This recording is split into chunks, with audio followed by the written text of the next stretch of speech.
So again, welcome everybody to our third webinar on storytelling, which is part of our three-part series on communication for gender-just climate action. Before we are going into the content, I would just like to explain shortly the house rules and also introduce our accessibility coordinator, who will help you with any issues you might have.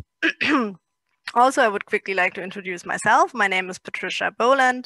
I'm helping the coordination of the Women and Gender Constituency, and I will have our great colleagues from the Women and Gender Constituency who are contributing to our content again today.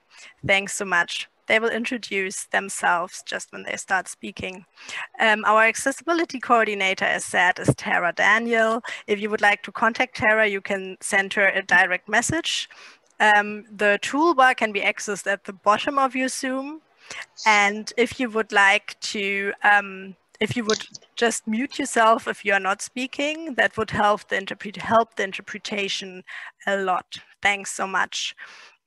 We also would like to invite you to make yourself comfortable because we will have a longer input in the beginning with few interactive sessions and a bigger question and answer session at the end. We invite you to turn on, of course, your camera if you would like to speak, but if it affects your connection, just turn it off, and we are welcoming you to just use the chat box to get into interaction with all of us. Having said that, I really hope that everybody has found the interpretation channels. In case you joined late, there's a little small globe at the bottom of the toolbar where you can access either French or Spanish interpretation.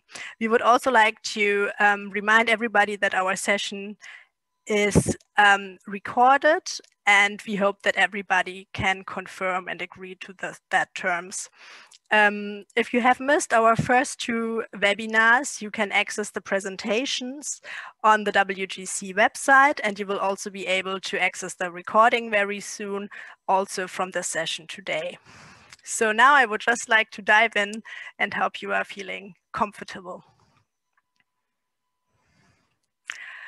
So just to have a little recap before we go into the agenda of today, we had our media advocacy webinar last week, which was facilitated by Neha Gupta, our great colleague, who introduced a little bit more about how to target the right media, also on how to build a good relationship with journalists, and explained different ways to get an interaction and communication with journalists, such as press conferences, press releases, press briefings, or also trainings.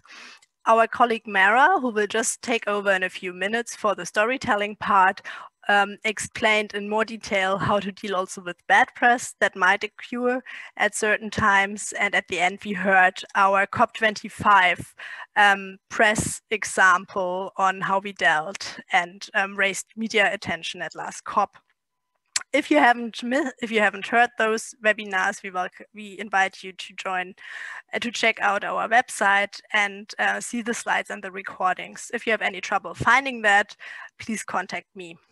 Today, I will just quickly introduce the WGC again. If you haven't heard about us yet, then we will go into the storytelling and why to use that. At the end, we will have time for a reflection of the entire series and hope to get your feedback in that regard. In addition, there will be a couple of advocacy opportunities coming up in November and December, and we hope that you join our team in helping to spread our demands. Thanks so much. So the Women and Gender Constituency is the official observer constituency within the UNFCCC, first founded in 2009 and officially recognized with full observer constituency status in 2011. In 2015, we launched our Gender Just Climate Solutions Award program, which targets at showcasing gender just climate solutions that were often either ignored or didn't get a voice for showcasing within the UNFCCC. This year, we have welcomed our 33rd member to our constituency, but as only officially accredited organizations in the UNFCCC can join the constituency. We also invite everybody who's interested and working on gender and climate justice issue to join our bigger network, for example, through our advocacy list, and get interactive in international climate policies. You don't have to be an accredited organization to work with us and become ally. Our goals are not only in the process, but certainly with a focus on the UNFCCC negotiations to promote human rights and gender equality and make sure that women do have an effective participation role in all levels of climate change decision-making. Often, as voices from women, in particular at the front line of climate change, are not heard enough, we aim at formalize their voices and unify our perspectives in regard to the UNFCCC process, but also on national climate change action. We also want to provide a space for members to raise their concerns and formulate our shared positions, which also we welcome everybody in the advocacy network to discuss and join those processes. In particular, this year during the COVID crisis, we also want to expand our outreach and make sure that climate change action stays at the top of the agenda. Last but not least, we want to ensure that global commitments embrace gender equality and women's rights, and this has to be done also in particular in relation to climate change. Having said that, I just invite you to get back to us with any questions about the constituency, but would like now to start with a storytelling module. And for this, I would like to hand over to my great colleague, Mara. Thanks so much. Thank you, Pat. I really appreciate that welcome. Hello, everyone. My name is Mara. I use she, her, or they, them pronouns. And I work with the Women's Environment and Development Organization, which, as many of you know, has been working within and with the Women and Gender Constituency for many years. So it's a huge honor to be here and to spend a little bit of time talking about stories. I've been here for the last 2 modules as well. And I think part of building up our communication skills, whether that be for our organizations or for the WGC more broadly, really rests with telling good stories and telling stories that are powerful and telling stories that bring others into action. But I also know that often in communication skill shares or sort of more technical workshops, the idea of storytelling doesn't make sense to some people. Some folks think that storytelling isn't necessarily work. It's not necessarily part of what we do as feminist activists or as climate activists, but I'm going to try to convince you otherwise and see it as a real muscle to build while doing our work. So I first want to start with a little bit of a reflection. Can you go to the next slide, please? So we're going to start with a poll where I just would love everyone to take 20 or 30 seconds to think to themselves where they are using stories in their work right now. Are they telling stories in any of these ways? So can we launch the poll and then we'll look at the options?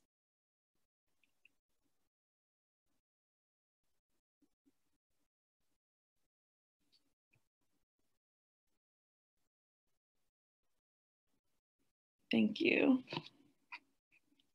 Whoever's helping. Perfect.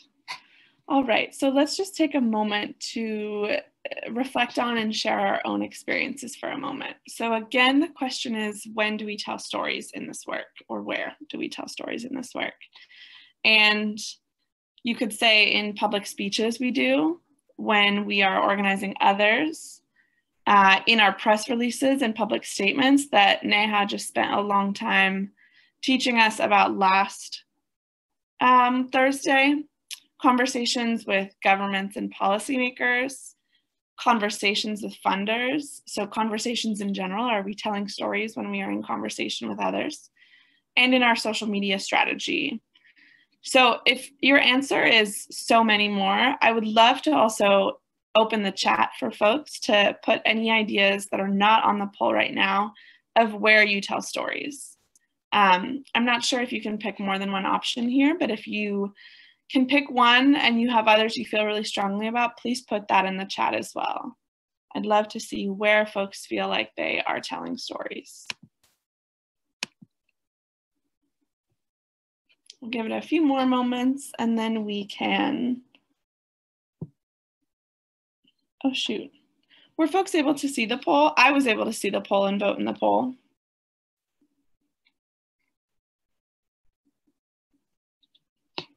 Ayuska also had the poll, great. Could whoever is co-host just share the results then?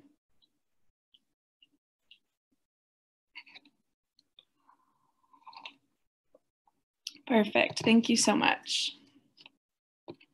All right, so we have some interesting answers here. In fact, it really looks like folks are really feeling like all of these are places in which they tell stories. Social media strategy was maybe the most popular. That's really useful to know as well, knowing that we talked about social media and digital strategy a lot in our first two communications webinars. So it's good to know that folks are thinking through what stories they're telling in those platforms as well. I also see some folks say that they don't know, and that's totally fine as well. And lots of folks who are saying many more places than even this, which is great to see. So I'm going to go ahead and close the results now, and we can move to the next slide.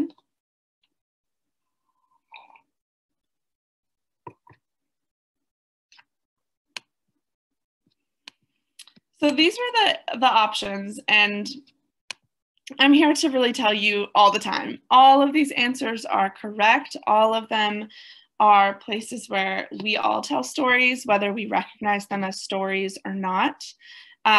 We tell stories every day in our life. We tell stories in places we consider formal, in places we consider informal, in the moments which we consider movement moments and part of our activism, and in movements in which in moments in which we're just talking to our family and our friends. Storytelling is a tool we use all the time. And I think part of our work is to figure out, if I'm a storyteller that shares my experiences all the time outside of work, how can I bring that skill into what I'm doing here with the WGC, or into what I'm doing here with my organization that is working towards climate and gender justice? And that's part of what we're going to talk about today. Next slide, please. All right, so storytelling really allows us to share and to understand what it feels like to face challenges and to make choices driven by our core values to make a positive impact.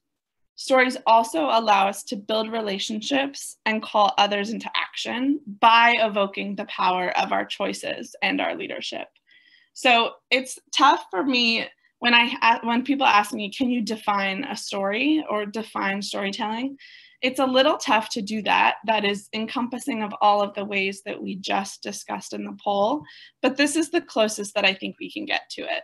Storytelling, again, allows us to share and understand what it feels like to face challenges, make choices driven by our core values, and make a positive impact. So let's go to the next slide, please.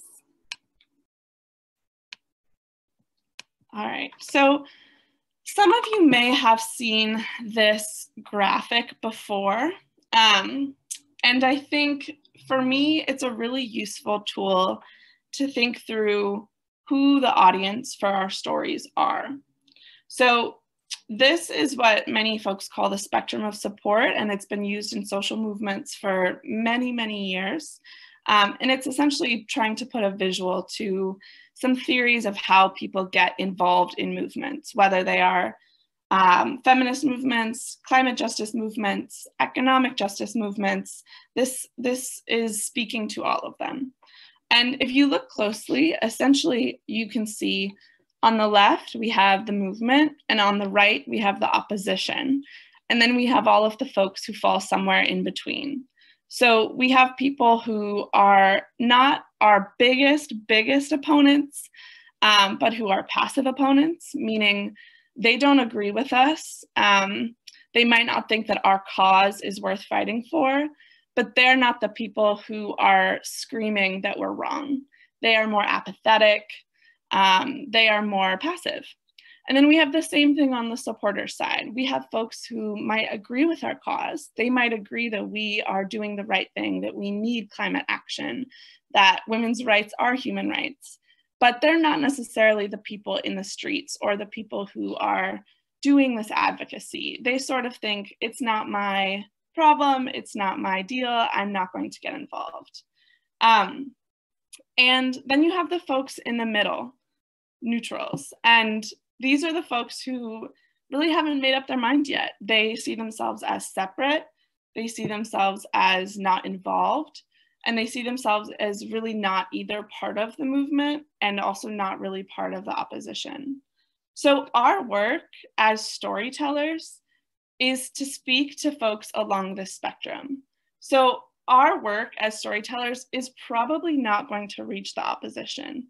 I don't think, this is not to say it's never happened, but stories for the most part don't necessarily reach the folks who have decided already that they have made up their mind against us and nothing is going to change their mind. So the people who, I'm in the US right now, the people who are the most vitriolic climate deniers, my story is probably not going to change their mind.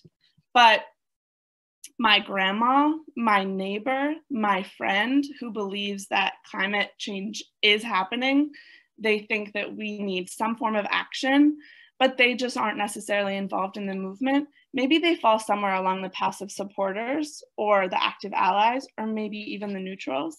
And my story can actually move them towards the movement. It can move people along this arrow towards the left, which is what we need, right? We believe in mass movements. We believe that we need more people who are active allies, more people who are joining us in the fight, whether it be for advancing women's rights, whether it be for climate justice, or any other movement that we care about.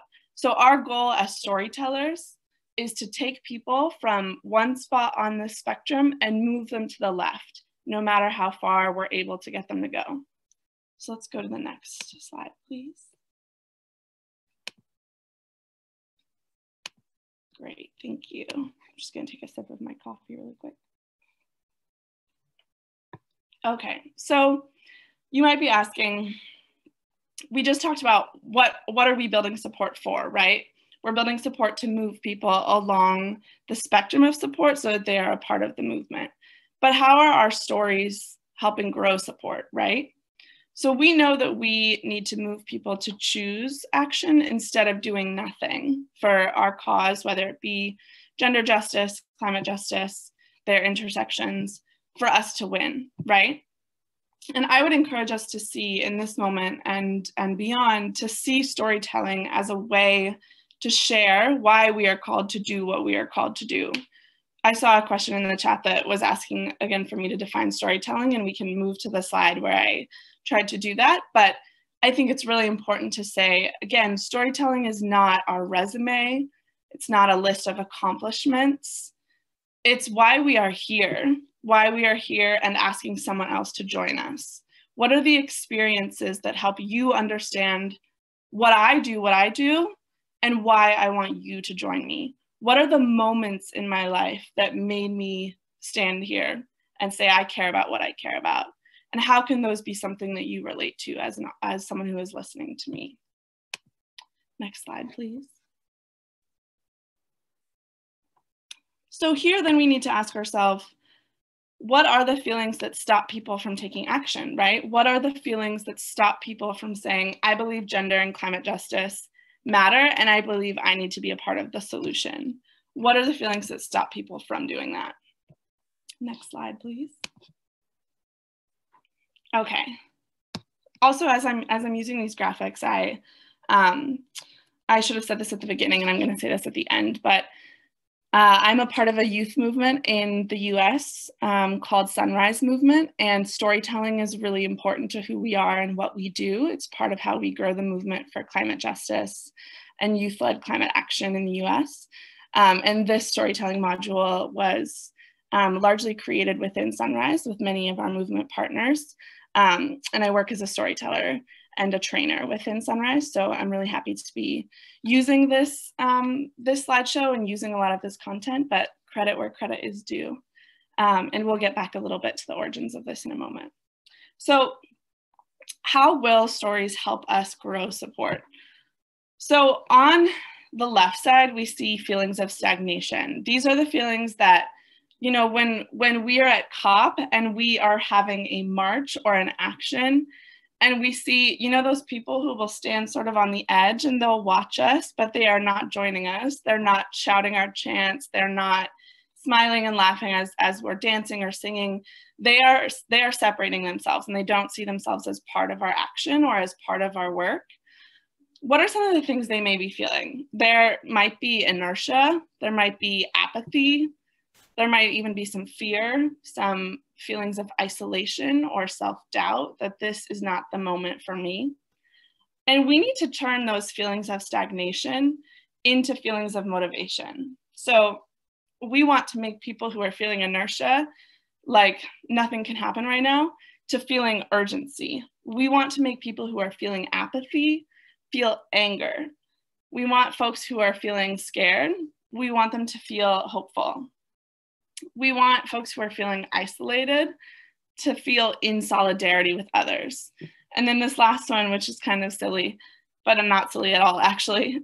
Those who are feeling self-doubt, we want them to feel like you can make a difference, which is what YCMD means. So we want to look at that person who is at Conference of the Parties and who is watching our action happen from across the room, who is clearly interested, who wants to hear what we are saying, what we are fighting for, but hasn't joined us yet.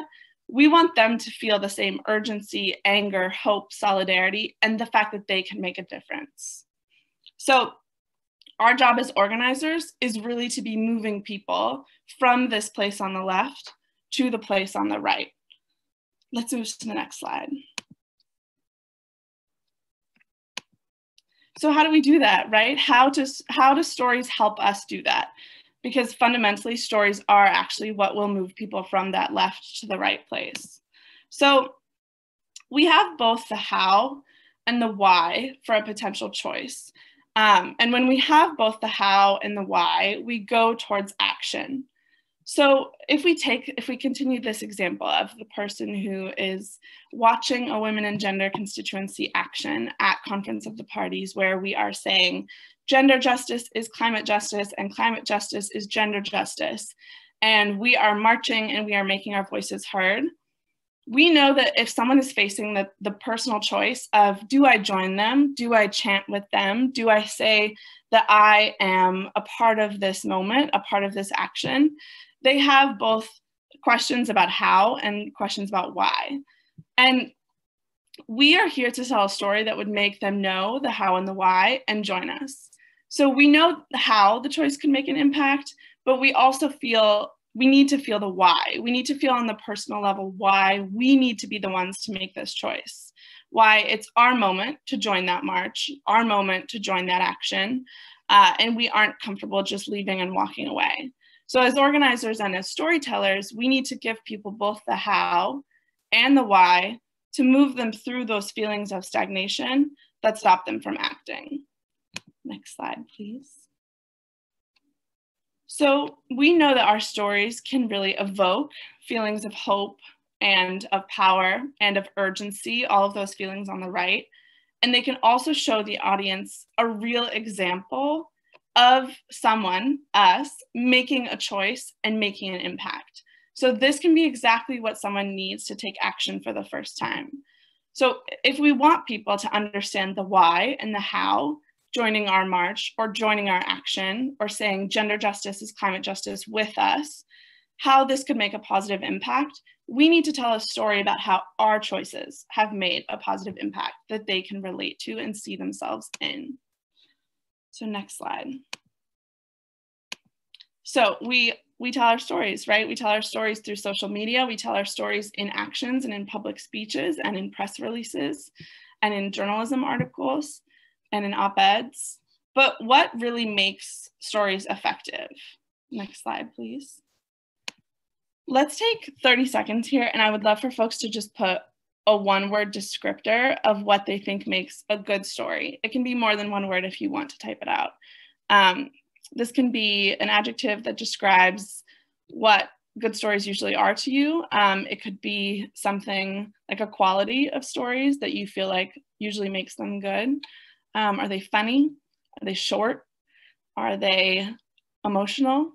Let's hear what folks think makes a good story. I'm seeing compelling, conflict, yeah. Relatable, definitely. Several relatables. Honest, yeah. Goes hand in hand with the one I see right before it. The story going right to the heart. Real. Yes, absolutely. Emotional, authentic, impactful. Right, so these are not stories that folks are making up. These are not stories that feel like there's no grounding to their real life experience. Contemporary shows empathy, hopeful, sensible, enraging, absolutely. Short and to the point, draws you in, impactful, connection. Yes, all of these. Focused, identity, motivating. These are all how I would describe a really good story as well. And I think inspiration as well. I think that folks often when I do this part of the module, folks may even have stories in their mind that they're thinking, you know, this is what I'm considering a good story. This was something that I heard that first brought me into the movement. When someone told me this story, I wanted to join. And I think we all have moments where we think through the power of stories in that way. And many of them share these characteristics, which is a little bit different than I think when we talk about other forms of comms skills that feel like you really need to have a great understanding of this tech platform, or you really need to have a good mastering control of this social media style or this way of designing things. Stories are very personal and they're very emotional. And I think we all can tap into no jargon. That's so important as well. We can all tap into that innate ability that we have to tell stories about ourselves that are emotional, that are authentic, that are compelling, and that feel relatable because they're human stories. They're human stories and folks relate to them. And so I think the way that storytelling is quite decentralized is really powerful, and we should embrace that. So we're going to skip to the next slide then.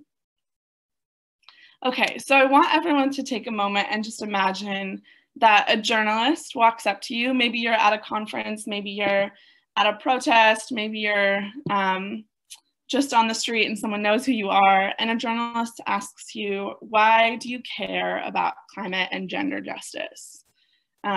Maybe it even has a little bit of that forceful skepticism, you know, why do you care about climate and gender justice? I think we all have been in a moment like that before, whether it's about this specific cause or something else.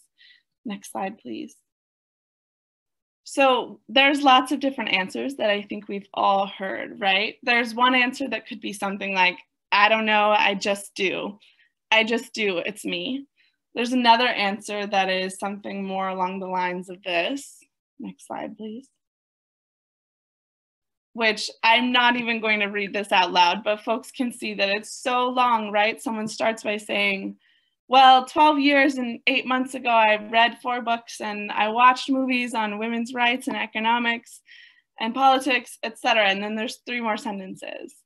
And this kind of story, though it may be true, it might be why someone cares about climate and gender justice.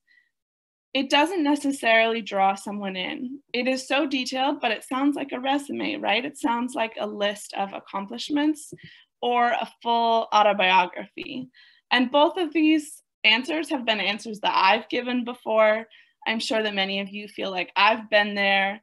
Sometimes you're tired. Sometimes you feel like the person doesn't really care. And we give answers like this, and that's not a problem. I think that's so natural, but they're not necessarily good stories, right? So let's move to the next slide. We really need to recognize that we have a limited number of opportunities to activate and mobilize new people. Think again about that person who is watching the action that the Women and Gender Constituency is doing. That moment where they're drawn in, that moment where they are interested in what we are doing and want to learn more, but they haven't been involved yet. They might only hear from us once or twice, right? We might only have 1 or 2 actions where they pass by. We need to be ready with a good, clear story to take advantage of that one moment that we are meeting them. Next slide, please. So when we have an audience, we want to communicate our message with a good story and our call to action with a good story. And I would say that the ingredients for a good story, to try to wrap up all that you all have just contributed in the chat, which I think are all a part of this, the 2 ingredients are really that a story is memorable and that it is meaningful. So let's get into what that means a little bit. Next slide, please. So first, for memorable, our story needs to stick with them, right? They need to leave that march or leave that moment and remember who we are and remember why it matters and remind them that they can get involved. So people don't tune out and forget everything you said. It sticks in their mind long enough for them to be driven towards action. It sticks with them long enough to evoke their own feelings and values and begin to surface their why. And then meaningful. It gives them an understanding of why this fight and why their support, their action in this moment matters. So stories help us make meaning and make sense of our world and our choices, right? Who am I? What choice do I have? What impacts might my choices have? And stories remind us of the emotions we feel when we choose this over this, right over wrong, hope over fear. And evoking these emotions, evoking these moments of choice can help us drive others towards that choice again. So this really is about them making meaning out of their choice, out of their action, and what they are moving towards. Your story needs to help people understand why their support and their choice to move into the fight matters. So keep these in mind: memorable, meaningful. Next slide, please. Okay, so public narrative, which this is where storytelling, everyone knows what it is, right? Public narrative is a little more jargony, but it is a form of storytelling. And so I would encourage folks to see it as storytelling and not get tripped up on the different name. But public narrative, at least in sociology and sociological theory, is a form of storytelling that is intended to connect personal stories of struggle or of choices or of challenges to larger social justice issues and mobilize people into action. So public narrative is not about changing people's minds with numbers or data or polling or wonky legislative language. Public narrative is about engaging people's hearts by connecting our personal stories that everyone just mentioned. They need to be emotional, authentic, relatable, to larger social justice issues. So we know that this is not a conversation with a friend. It's more structured. It's a clearer goal and an arc, and it's more processed. It's not necessarily the way that we often tell stories to our friends, which is really all over the place, calling back to other moments, speaking to the future. There's a clear arc to the story and to your choice. And it's also not a campaign stump speech. It's not a politician who is, telling you why his plan is the plan that is best and that you should vote for him. It's more vulnerable. It's more emotional. It doesn't have to feel like something that you want to share 10 times a day. I've told stories in public actions where I feel like I want to go and just have a cup of tea afterwards. I don't feel like I want to be sharing that story 12 times in a row because it feels like it's a lot of effort. And not all stories need to feel that way. But it's okay to also admit to ourselves that sometimes when we're telling stories that are quite personal or quite emotional, That's hard work. That's hard emotional labor, and we should appreciate and acknowledge that from others as well. So this is not rehearsed, right? It's not reading a speech. Next slide, please. So I mentioned sociological theory earlier, and so just want to give credit where credit is due here.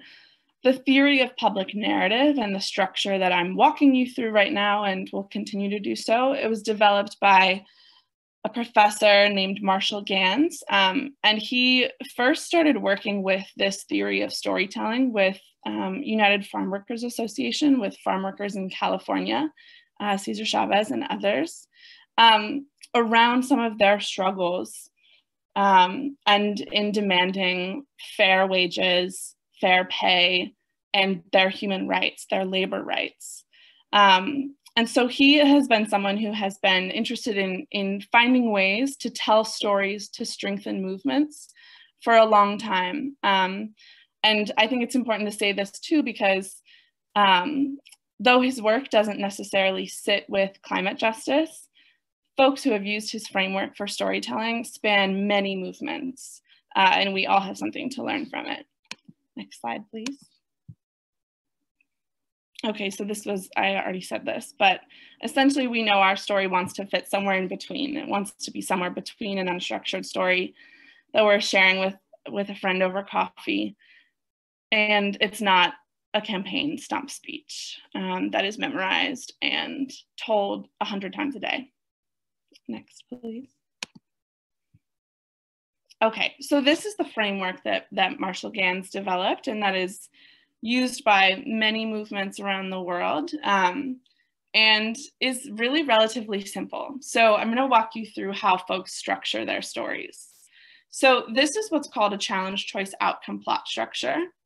And it's really exactly what the visual shows. We want to ensure that our story will be meaningful and memorable, meaning that it will evoke the changes, it will evoke the choices and emotions that you felt when you had to overcome a challenge up top with the little pink arrow, and it will evoke the deeply held value that led you to make that choice. So you can see the dotted line. The value is the value that runs throughout your story. Your value could be courage, it could be equality, it could be solidarity, it could be compassion, it could be empathy. What is that human value that runs as a through line throughout your story, up from when you had this choice to when you saw this outcome, that anybody else who is listening can identify that value and say, I feel that too. I feel compassion. I feel empathy. I feel solidarity. I relate to this story through that value. So we really want to evoke that held value that led you to make the choice, and thus will become a story that inspires others to make the same choice in the face of challenges that come their way. So as a challenge comes in our story, this can be a variety of things. I've heard folks tell stories where the challenge is, when they're 10 years old and they're asked to stand up for a child in their class who's being bullied, and what the choice and the value and the outcome of that moment was. I've heard folks tell stories where the challenge is something far more significant, something far more serious, where lots was at stake much later in their lives. This can be anything. But we need to see challenges as hard and difficult moments where we realize that there is some brokenness in this moment and we need to do some work here, whatever that means.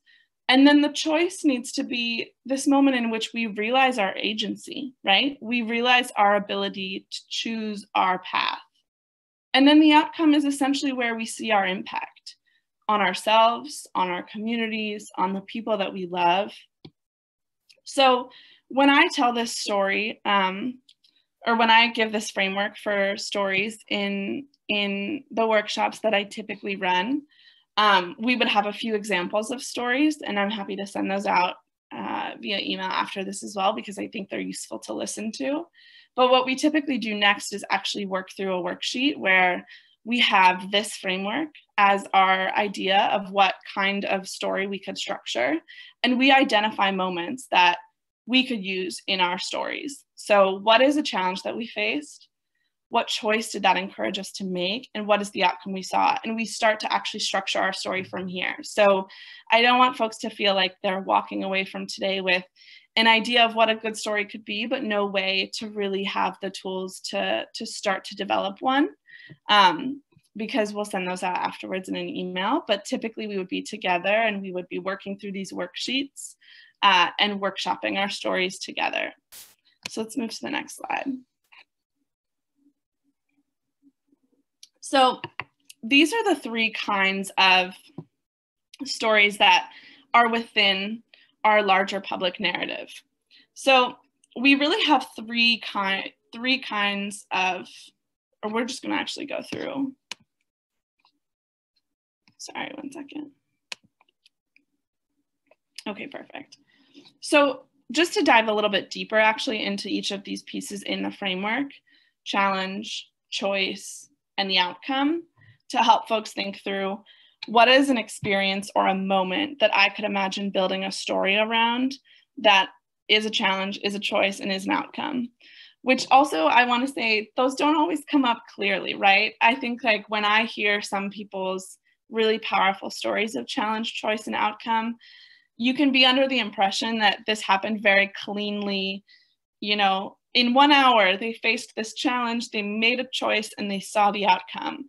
Often it's not that clear, right? Folks are needing to reflect over long periods of time and with the benefit of hindsight in really thinking through what was this challenge and why did it matter to me so much? What were my choices that day and why did I make the choice that I did? What was the value that was driving me? And now how do I see the impact of my work? Part of the reason that the worksheet is so useful is it helps us look back on, you know, the last 10, 15 years, even beyond, and try to think through what are some moments that I could pull together here that make sense. So I don't want folks to feel like they don't have a moment where this is very clear, where I had a challenge, choice, and outcome, because I promise you, everyone does. This is a universal human experience. And part of the work of really sort of understanding this framework is trying to see where in our life we can see this framework applying. So first, for the challenge, your leadership story, and this is a leadership story, which is a type of public narrative. This is a story that you tell about your choice to be a leader in a moment, right? It's not necessarily it doesn't need to be a super emotional story. It doesn't necessarily need to be about politics with the big P. It's about the choice you made in your own life to take responsibility and make a choice to overcome a challenge. This could be, like I said, when you were a kid and someone was being teased next to you and you stood up for them. It's about who you are, the challenges you faced, and the choices that led you to be the leader that you are. And your leadership story is a story that you can tell when you want to invite others to step into their leadership. So perhaps you're at a meeting with new folks in the Women and Gender Constituency who are joining for the first time, and you want them to be more involved. You want them to feel comfortable leading an action later, or hosting a workshop, or being responsible for a set task. You need to inspire them to take leadership, right? So you tell your own story of taking leadership in hopes that they relate to the value that you just used your story to illuminate. And then next we move to the choice, right? So this is a really simple part on the worksheet where you actually just ask yourself, what was the choice I faced? My choices were this or this. I had to choose between either standing up for the kid who was being bullied next to me or letting him continue to be bullied. I had to choose to either join this march and continue to chant gender is climate justice and climate justice is gender justice, or I could choose to walk away. Those are clear this or that scenarios, right? So we need to look back and think, what were my choices in this moment? And how can I make it very clear that they were these two distinct choices that I needed to, with my brain and with my heart, choose which one made most sense. What was the choice you made? And then what was the core value that drove your choice, right? Why did you choose to stay with the march and start chanting? Why did you decide to stand up for that kid? Was it empathy that drove you? Was it courage that drove you? What is the value that is at the core of that decision? That's your why. Next slide, please. And then last, of course, is the outcome. So this is about telling us about the outcome, the positive outcome of the choice you made. So this could be something like,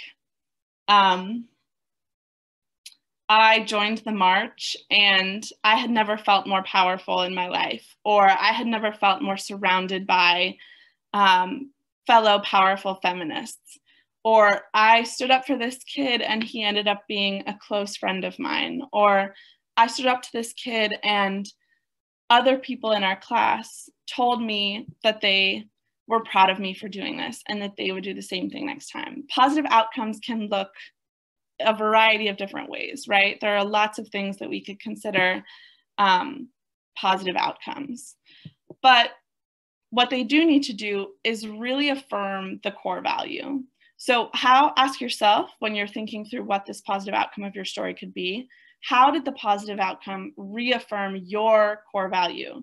What did you learn about your values, yourself, or the world? So maybe it's that when you joined this march that the Women and Gender Constituency was putting on, when you said, I have a choice to either stand here and walk away because I don't want to be a part of this, or I can join them in their chant, gender justice is climate justice. If your core value there was courage, maybe your positive outcome is that you marched with these women, with these other feminists at COP, and you felt like you had never been more courageous in your life. And the women around you and the feminists around you were so courageous that you wanted to stay. That could be your positive outcome. So again, this can look a variety of different ways. So we're going to go to the next slide. So this is a screenshot. It's a preview to the worksheet that we would normally do in a storytelling workshop. And you can see the questions that I actually just walked you through are what you would walk yourself through on this worksheet. So we would typically take about 15 minutes and folks would just reflect on these questions and start to maybe write some bullet notes, describe things, just think to themselves if they don't like writing about what the choice they faced, the core value that drove their choice, and the positive outcome of their choice were. And I can tell you, to be honest, when I first filled out this worksheet, it was full of scribbles. It was just so messy. There were like 8 different scenarios or situations that I was considering, choices that I could use, everything from moments that I think were some of the most impactful moments of my life, decisions that I made, to things that felt a little mundane, but felt like there was a core value that I really wanted to illuminate. Everything across that spectrum of moments in my life where I had to make a choice. And I remember sitting here with all of these notes on this sheet and reminding myself that all of those can make good stories in their own right. And there are many stories we can tell over our lives in activism and in organizing, and that they'll get better over time. So don't feel pressure to find that one story that is you, because the reality is we all have thousands, if not millions of stories that we can make this framework apply to with just a little bit of thinking beforehand. And I think the other thing that feels really important to say here, which I think becomes very clear when folks will watch the example videos, is part of this work of sitting down with a worksheet and thinking through what these questions are and what they bring up for you are really trying to put yourself back in that moment. So you can see in italics here on the slide, it says, remember to use details. how did you feel when you made this choice? What were people around you doing? What did your body feel like? What were your hands doing? Who was in the room? What could you hear? And I think for me, these are the kinds of questions that, for example, if I'm telling a story about joining a Women and Gender Constituency march, I would want to talk about the colors. I would want to talk about how there was a massive purple banner that said, "Feminists want climate justice." And I hadn't seen anything so colorful in my entire time at this conference. I would want to talk about the smiling and the singing and the music that was playing. I would want to talk about the laughter that I could hear from the group of feminists talking in the corner who were laughing and hugging and smiling and seemed like close comrades. I would want to talk about the way that I could see people around me watching and being drawn in, but nervous to join. And I would talk about these moments because I know that they would allow someone else to feel as if they were really there with me. They would feel as though they could be in that room, being that person making the choice whether to join the march or not. And that's the goal, right? That's the goal. It adds that human touch. So I think resting with those details, asking what those details are, saying I could listen to the music and I could hear the laughter and I could hear my heart thumping, knowing that I wanted to join, but I was scared. I didn't know if I could. I didn't know if I would be welcome. Those are the kinds of things that people relate to. And those are the things that really drive our choices, right? They are what illuminates the values that we want our story to really be about. So I'll leave you all with this. Know that the worksheet is coming, and not that the worksheet needs to be where storytelling can happen moving forward only. I think that thinking through choice, values, and outcome will help us tell stories no matter where we are, who we're talking to, what moment we're in. And the worksheet is really just supposed to help us with that process. And it's often quite fun as well. So I'll leave the storytelling module there, and we'll move into any questions or comments and contributions. I haven't had a chance to look through the chat, so I'm excited to see what folks were thinking. But just want to leave with also a word of saying, again, we are all storytellers. We are all storytellers, and we all came into this movement because someone told a story that resonated with us. And we want to be that person for someone else, right? We want to be that person who describes something, a moment they lived, a choice they made, an impact that they saw that makes us want to join them, whatever movement it is for, and whoever they are. And that can be us. So we are all storytellers. You are a storyteller, and we can tell beautiful stories together. So I'll pass to, I think, Neha, who's gonna walk us through the closing slide. Or do we want to pause here for questions? Let me know, Pat.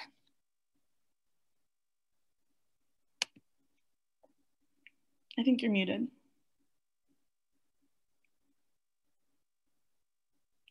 I can't hear you. Can anyone else hear Pat? No, Pat, we can't hear you.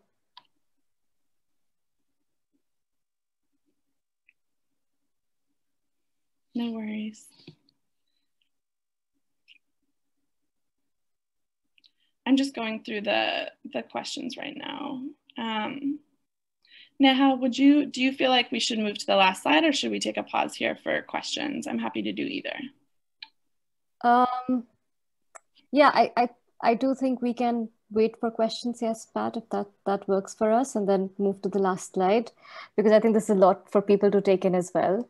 Mm-hmm. There was a question early on. Could you define storytelling? Yeah, so I would say let's move back to slide number 9. I'm not sure who's doing the PowerPoint, but slide number 9 is the definition of storytelling. It's the one that says storytelling allows us.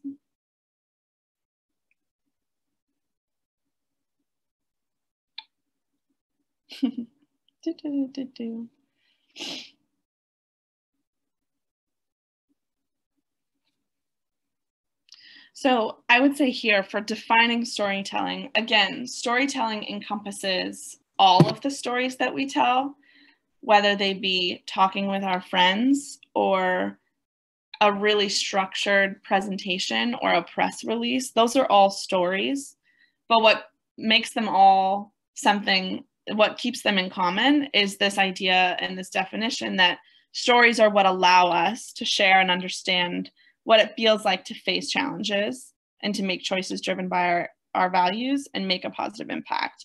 And this isn't a part of the definition, but I think it's important to remember that stories also are something that allow us to build relationships and call others into action.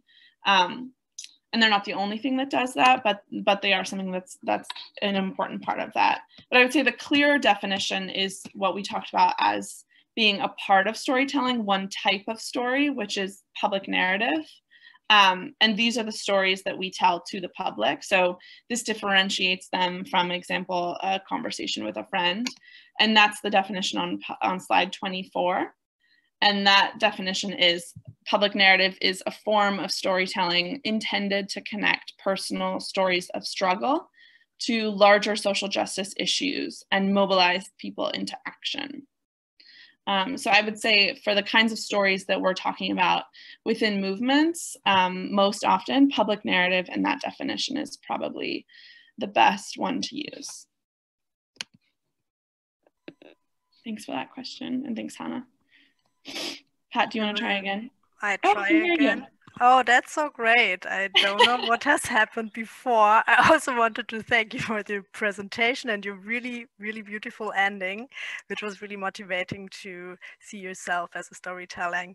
There was also a question on what would be the best tool to use when telling story with children on climate justice and gender. Maybe you have a reaction to that.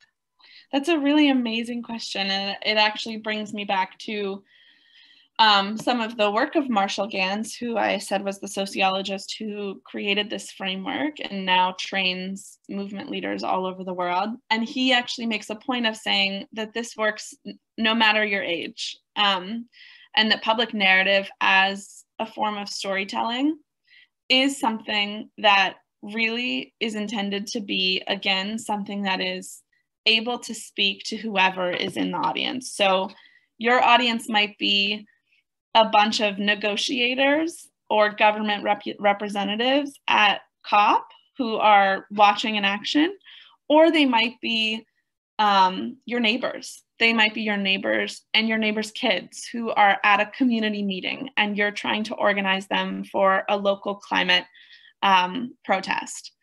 There are ways that children connect with values and connect with the core choices that our values drive in these stories in ways that I think are exactly the same as adults. You know, I think when I am organizing and telling stories, often there are kids who are 10 or 11 in the room.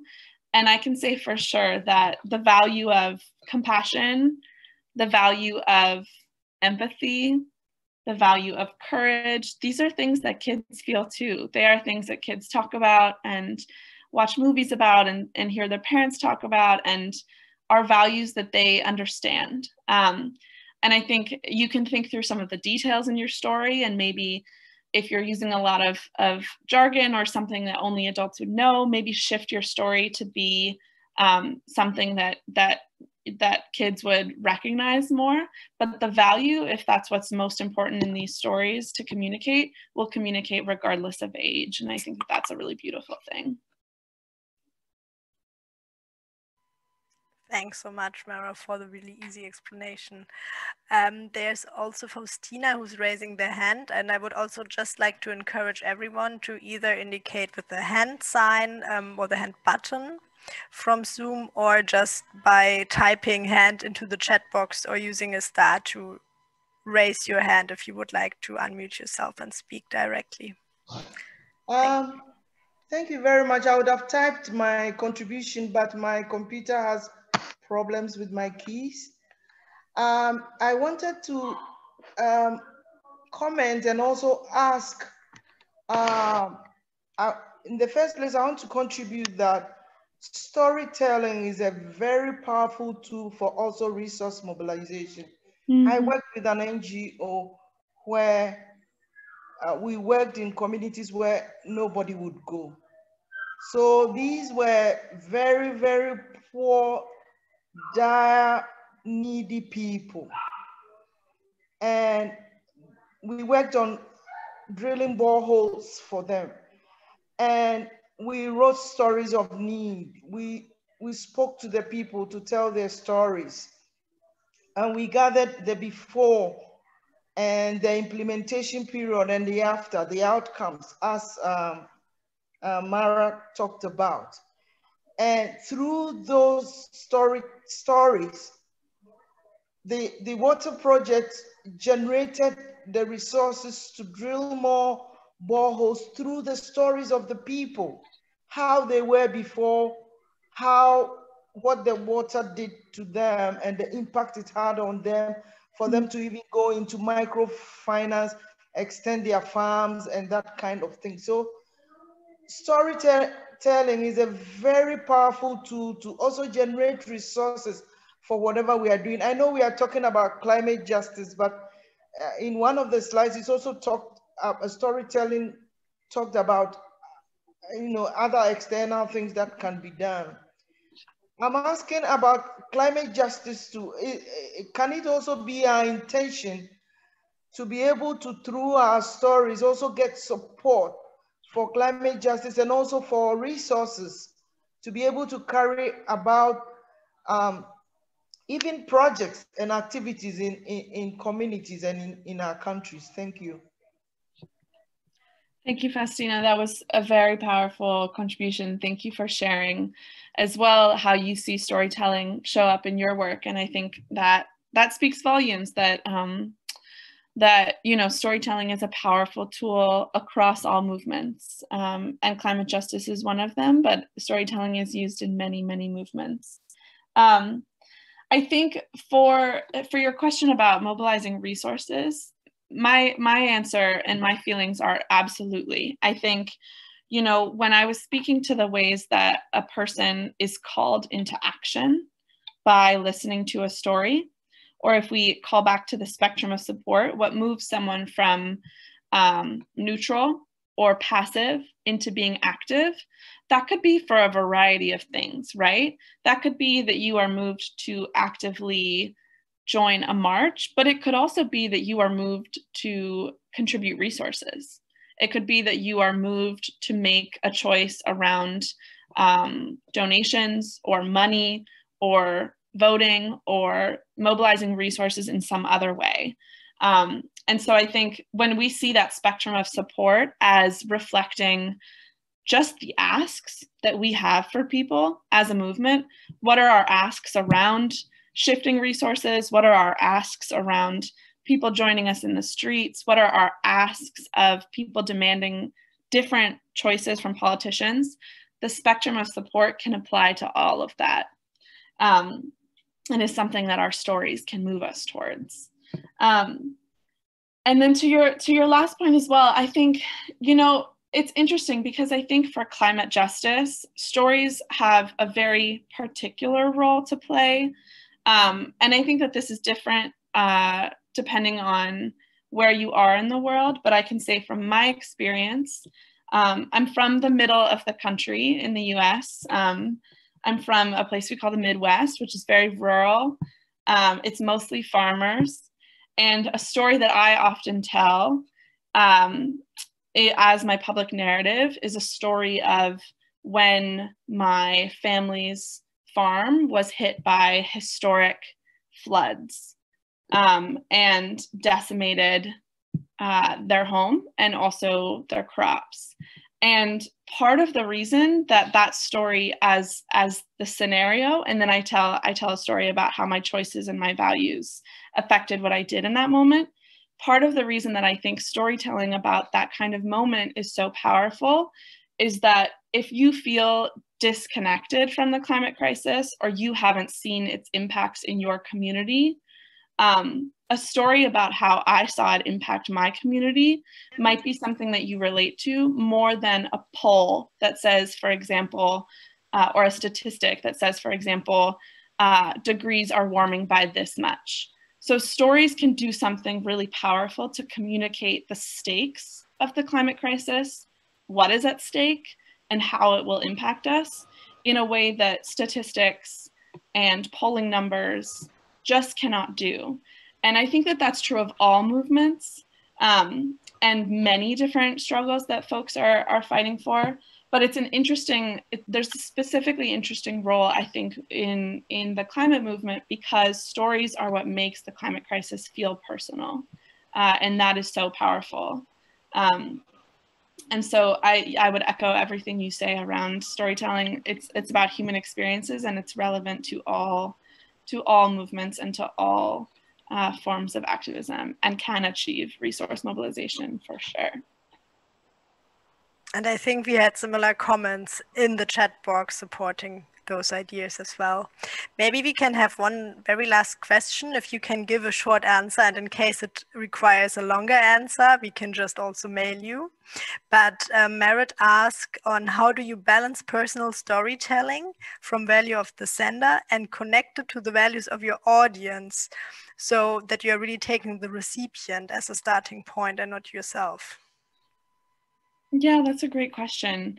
So I think that part of this point around values is an understanding that at our core, we actually share many values. And so instead of starting from a place of saying, what might a value be in my audience that I can connect to, starting from the place instead of feeling very confident that a value that you hold dear is probably one that they also hold dear. So the value of friendship, the value of love, the value of empathy, the value of courage. I think that these are values that folks hold to different degrees, almost, without fail. And so I think you can ask yourself, certainly, what might this moment call for that I can really pull out in my story? And also to say, I think a lot of moments when we're making choices, we're driven by multiple values. We're driven by a combination of empathy and courage. We're driven by a combination of compassion and bravery. But it's really about finding a way to say, this compassion I felt for another human being, this compassion I felt in this moment for my community, for my family, I know that you have felt that too. I know that you share this value and that this feeling is familiar to you. And so I would just start from the place of actually saying, I don't need to think through what you might relate to. If I have a human value that drives my care for other people, I want to believe that you also have it too. And I would say there are some people, for example, in the opposition who might not have that value. And like I said, it's going to be difficult to mobilize people in the opposition. Like I said, in my context in the US, the people who are the most violent deniers of climate change, they are also people who I feel like I share very few values with. I think that they don't necessarily appreciate compassion or empathy the way that I do. But I can try, and I can see if my value reaches them. And if it doesn't reach them, guess what? It's reaching the passive opposition, the neutrals, the passive supporters, and the active supporters. And that's really what I need for my movement. I'm not working to only convince that person who doesn't think that women's rights are human rights. I'm working to convince the people who are just on the sidelines right now, and I want them in this fight. And chances are they share my values.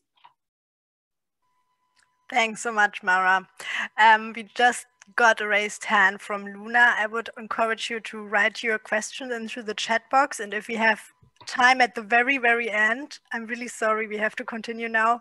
We would still take it up or come back to you via email.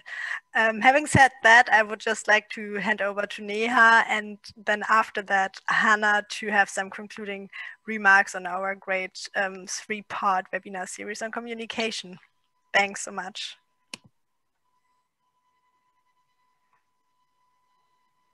Hi, everyone. So a lot of you have been part of this journey for the past 3 webinars with us. And some of the things that we discussed in the first webinar was on digital advocacy, and that included creating digital content.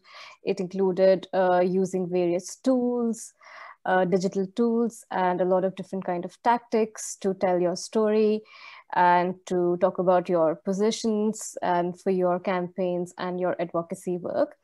And in the second one, we talked about media advocacy. We talked about how to engage with journalists. We talked about how you can talk to media outlets and how you can, try and give your point of view as well. And then as we move towards the third part of this series, we talked about storytelling, and we really went in depth today. And Mara did a really fantastic job about talking about how we can tell our stories in a way that's really, really powerful, and how we can actually shape those narratives, or we can change people's mindsets as well. So why are these elements so important in our work? And they're really important because they are really important strategic elements of our campaign and advocacy work. So while we do work on ground, and we work within our movements, and we work with communities, within our communities, we are also working to bring about some sort of a change as well, and to engage with different stakeholders. So these tools that we walked through in the last 3 webinars are really can really add to the work that you do. So I would say that take this back and then reflect on your overall advocacy work and see where this fits in, and then maybe have a rethink about it. And when you do that, you not only shape the public discourse, you're also able to shift it as well. And that's really, really important and powerful, because the current dominant narrative is very neoliberal. It is very false solution oriented. It's very corporate agenda oriented. It's the kind of narrative that certain governments want to push in certain ways. And we as civil society really have that power to change that narrative. And we have to use all kinds of methods, all kinds of mediums to try and do that. And so it could be an on-ground mobilization, it could be an action, it could be an event, it could be whatever you are doing on ground, but you also complement it with all of these other strategic elements of your work. And overall, what you're really, really doing is you are taking back that power. And it's so important to be able to use all kinds of methods to do that. So I really hope that this was really useful for all of you. And I hope that when you take this back with you and you think about the last 3 webinars, you're able to use the things that we shared in a manner that really takes your work to another level as well. And with that, should I hand over to Hanna for the poll, or back to Pat? I can do the poll, but I need the admin to release it. I can release it for you, Hanna, but you can take the moment for adding some concluding remarks if you would like to. Sure. Yeah, it's been such a learning experience, and I think it's been really fun to see how on the first call, when we did the absolute first poll, and we asked people how important is communication and outreach and campaigning to your work. And many of the participants in the first call, and probably many on this call who was on that call, answered that they saw it as not necessary, but of added value to the work they're doing. And maybe after this 3-part series, they actually see how it is such a powerful tool that isn't an add-on, but it's definitely something that should be going hand in hand with the entire strategy you have for creating change. And I think it's been really nice to see so many people participating over the next not over the next, but in the past 3 sessions. I learned so much from Mara and Neha. And I think it's always a learning process. Comms is it's like changing so much all the time. And I think when it comes to something that is working in the now might not work tomorrow. And if you see trends, if you see something new, or if you feel I'm really an expert on this topic, it would be really nice to hear from you. And maybe we could have another session, or if you feel that you have something that you wanted out of these 3 sessions that wasn't brought up, that would also be really interesting to hear from you. Like, was there any specific comms tool that you didn't get to learn about? And you can put that in the chat now, or we will send out a feedback survey later where you can just write chat to us. But really continuing engaging with us as a collective. This feminist collective, the Women and Gender Constituency, we are doing so much work on gender justice and climate justice, and we need all of you who's been on this call. It would be amazing if you could join us in the future to really amplify each other and holding up the stories of each other and really supporting us, because this kind of solidarity is how we get outside of that narrative that Neha was saying that is held by neoliberal organizations. And yeah, it's been lovely to be on these calls with you all. Thanks so much, Hanna. I will launch the poll for you now to give your immediate feedback. Thank you. Right, so the first question we have is, how useful was the content of this 3-part communication series to you? The first answer is very useful. The second is fairly useful. The third one is interesting but not very useful. And then the last one is not useful at all. So I'll give you some time. And then the second one is, what communication topics would you like more information on? Creating comprehensive digital campaigns, using social media effectively, creating a media advocacy plan, working with journalists, crafting the right messaging for your audience, developing personal and organizational stories, monitoring your communication, an open space for exchanging about communication strategies with others. And I think you can only choose one, but if you would like to add something in the chat as well, I do invite you to add anything that we might have missed. And waiting a little bit. And we will also have a more comprehensive feedback survey that we will send to you afterwards. I think it's also, there's loads of tools out there already. There's no need for us to reinvent the wheel. Now you have these really good PowerPoints that has been shared with you, and they're up on the website, on the Women and Gender Constituency website. There is loads of information out there about feminist communication strategies and using feminist language, etc. And these are at your disposal.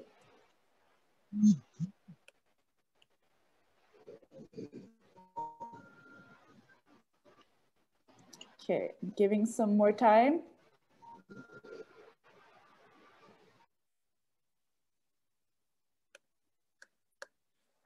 Hopefully you've all submitted. I don't have the poll results, but maybe you can launch that, Pat. Right, okay. So we see here, many people said, 82% said very useful. That's really nice to see. No one said not useful at all. That's also very nice to see. Interesting but not very useful was 6%. And fairly useful was 12%. It would be interesting to know from those who said fairly useful or interesting but not very useful, what that might be, like what the reason was put out. You don't have to write that in the chat if you feel that you don't want to say that openly, but do please let us know in the feedback survey. And then it says, what communication topics? Then most of you said creating comprehensive digital campaigns. And this is very, very good tool to know. And then a lot of you said using social media effectively and developing personal organizational stories. And then very few of you said working with journalists. And monitoring your communication was also quite low. Although monitoring your communication is something that I love doing because it shows that you've been effective. An open space for exchanging about communication strategies. Okay. Thank you so much, all of you who participated in this. I'm handing it over to Pat. Thanks so much, Hanna, for helping to launch the poll. And as said, we will definitely send you another longer survey also to all participants for the webinar 1 and 2 to give a more extensive feedback and allow us to create a better or a series that is adding more information to that one. Thanks so much.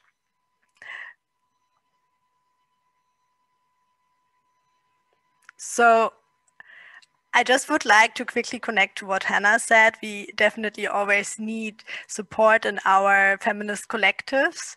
And this is also true for the Women and Gender Constituency. We might have now ended or finalized our 3-part communication webinar, which you hopefully enjoyed.